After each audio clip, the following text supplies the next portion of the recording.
Welcome back to the 10 Commandments of Leadership. This is where recovering egoholics and emerging leaders come to grow, but not by inflating our titles, but by deepening our impact.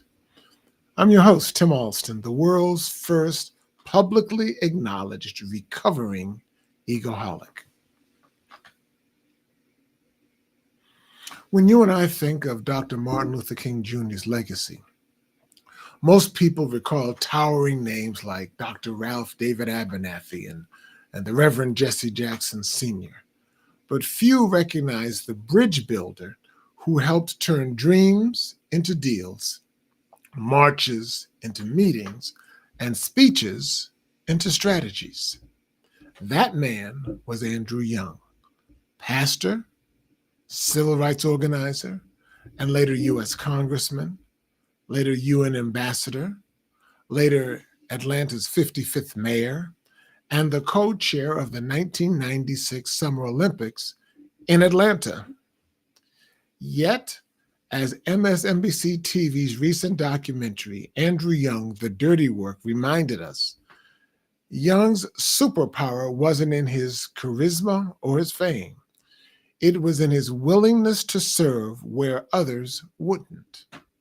He once said, quote, "I was willing to do the things nobody wanted to do and feeling you had the responsibility to try. I tried, but I was prepared to fail," end quote. That's the heart of silver medal leadership, serving from the middle, not from the mountaintop. For example, when Dr. King told him during the 1963 Birmingham campaign, "I need you to be our Uncle Tom because you know how to talk to white people and negotiate," Young didn't resist. He understood that leadership sometimes means being strategically misunderstood to move a mission forward. He did the hard work, making sure that the trains ran on time, coordinating the marches, bridging the gaps, and later opening diplomatic doors the world didn't even know existed. That backdrop, diplomacy, even foreshadowed last week's peace accord in the Middle East, an echo of his 1979 attempt to bring Israel and the PLO, the Palestine Liberation Organization, to dialogue, a move that cost him his UN ambassadorship, but proved prophetic decades later. Let's walk through how Andrew Young embodied each step of our A Silver Path, the 11-step model of leading from the middle. You ready? A, awareness.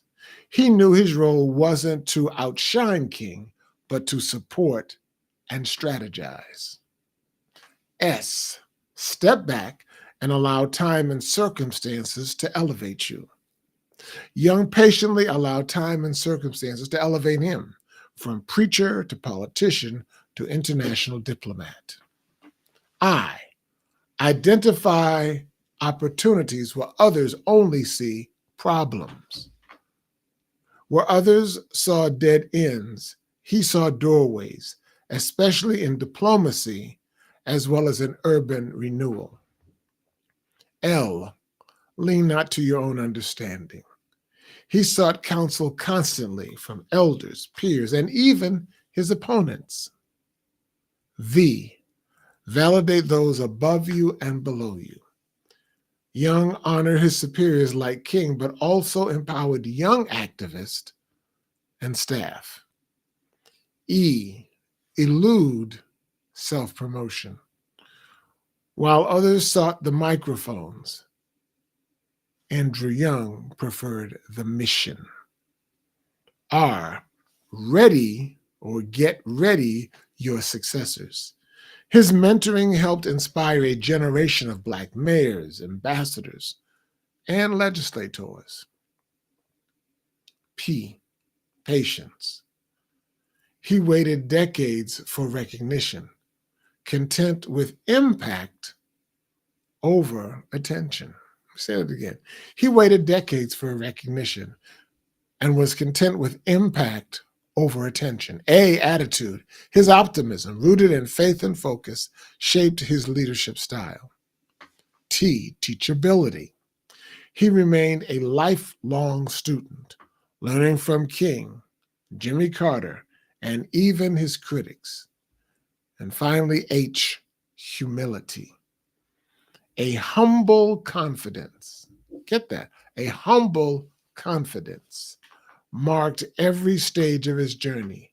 And it's what I felt firsthand in the 3 times that I met Andrew Young. And here's where egoholism recovering lessons for recovering egoholics and emerging leaders. Andrew Young represents the antidote to egoholism. He didn't need the title leader to lead. He didn't chase headlines. He created history quietly. In a culture obsessed with spotlight and platform, Young's legacy whispers a deeper truth. Real leadership works in the shadows with clean hands and calloused heart. Real leadership works in the shadows with clean hands and calloused heart. If egoholism inflates or deflates our sense of self, Andrew Young stayed centered, anchored in purpose, not in pride. So ask yourself these questions. Where am I resisting dirty work that might actually be destiny work? Let me say that again. Where are you and I resisting dirty work that might actually be destiny work? Who am I serving when no one's clapping? What bridge can I build today that helps someone else cross tomorrow? True leadership, like Andrew Young's, isn't about being seen, it's about being sent. True leadership, like Andrew Young's, is not about being seen, it's about being sent. You achieve your number oneness by embracing your number two-ness. Excuse me. If today's episode inspired you, then share it with a fellow emerging leader. Follow the 10 Commandments of Leadership on YouTube, LinkedIn, and Facebook. And let's keep recovering together. If you did not, please take the time, make the time to see the MSNBC TV's documentary, Andrew Young, The Dirty Work. It will inspire. It will cause you to emote and cry. It will cause you to scratch your head and say, how did he do that? But it will also make you say, I've got a role model for doing the dirty work. This is Tim Allston. I'll see you tomorrow.